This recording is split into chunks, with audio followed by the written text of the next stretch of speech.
दोस्तों, चलिए आज मैं आपको एक दिलचस्प कहानी सुनाता हूं। एक राजा था जिसकी 4 पत्नियां थीं और हर एक अपनी अपनी खूबियों के लिए जानी जाती थी। राजा को सबसे ज्यादा उसकी चौथी पत्नी प्यारी थी, जो सबसे सुंदर और जवान थी। फिर थी तीसरी पत्नी, फिर दूसरी, और सबसे अंत में थी उसकी पहली पत्नी, जो सबसे बुजुर्ग थी और राजा को उससे सबसे कम लगाव था। एक दिन राजा जंगल में शिकार करने गया और उसे एक अजीब कीट ने काट लिया। जल्दी ही वो एक दुर्लभ बीमारी से ग्रस्त हो गया। तमाम वैद्यों और तांत्रिकों ने अपनी सारी विद्या लगा दी, पर राजा की हालत सुधरी नहीं। आखिरकार उन्होंने कहा कि अब राजा के पास कुछ ही दिन बचे हैं। राजा ने सोचा, चलो अब अपनी संपत्ति का बंटवारा कर दूं, क्योंकि मेरा कोई उत्तराधिकारी तो है नहीं। लेकिन उसने सोचा कि बंटवारा ऐसे ही क्यों करूं? क्यों ना यह देखूं कि कौन सी रानी मुझसे सबसे ज्यादा प्यार करती है। सबसे पहले उसने अपनी प्यारी चौथी पत्नी को बुलाया। उसने कहा, मेरे पास अब सिर्फ 3 दिन बचे हैं।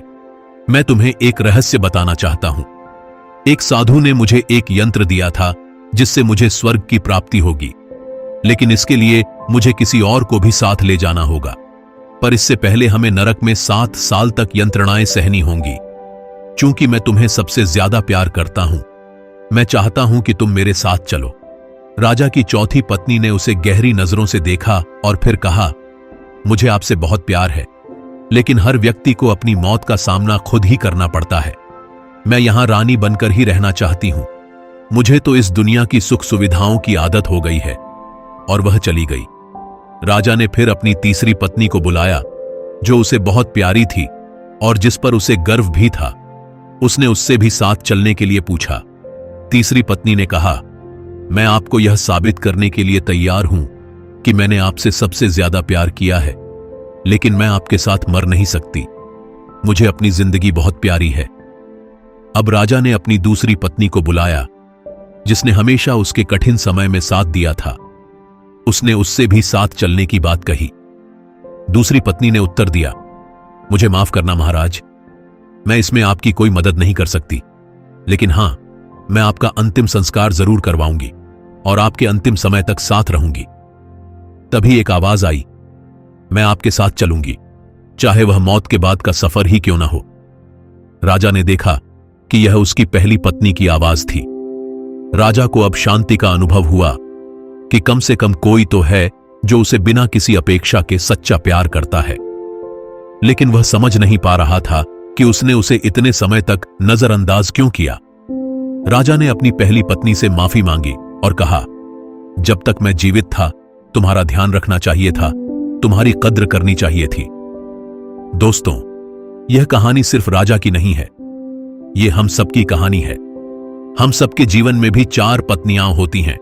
चौथी पत्नी हमारा शरीर है, जिसे हम सजाते संवारते हैं, लेकिन अंत में यह हमें छोड़कर चला जाता है। तीसरी पत्नी हमारी धन संपत्ति है, जिसे हम जीवन भर इकट्ठा करते हैं, लेकिन यह भी हमारे साथ नहीं जाती। दूसरी पत्नी हमारे परिवार और दोस्त हैं, जो हर सुख दुख में साथ देते हैं, लेकिन अंत में वे भी हमें अलविदा कह देते हैं। अब जरा सोचिए, वह कौन सी पत्नी है जो हमारे साथ हमेशा रहेगी, लेकिन जिसे हम अक्सर अनदेखा कर देते हैं? वह है हमारी सद्भावना और निस्वार्थ भाव से किए गए पुण्य कर्म। यही वह पत्नी है जो मरने के बाद भी हमारा साथ नहीं छोड़ती। इस कहानी का संदेश यह है कि हमें अपने कर्मों पर ध्यान देना चाहिए, क्योंकि यही हमारे साथ जाते हैं। जीवन में परिवार, धन संपत्ति और शरीर का ध्यान रखना जरूरी है, लेकिन साथ ही हमें अपने सच्चे आत्मा को भी नहीं भूलना चाहिए, जो हमारे जीवन का अंतिम सत्य है। तो चलो अपने जीवन में सच्चे प्रेम, सद्भावना और निस्वार्थता को जगह दें और अपने जीवन को एक नए दृष्टिकोण से जीने की कोशिश करें। आशा करता हूं कि आपको इस वीडियो से काफी कुछ सीखने को मिला होगा। दोस्तों, आपको यह कहानी कैसी लगी हमें कमेंट में जरूर बताएं। अगर वीडियो अच्छी लगी तो वीडियो को लाइक करें, चैनल को सब्सक्राइब करें और दोस्तों के साथ शेयर करें। तो आपसे फिर मिलते हैं अगले वीडियो में। तब तक के लिए धन्यवाद।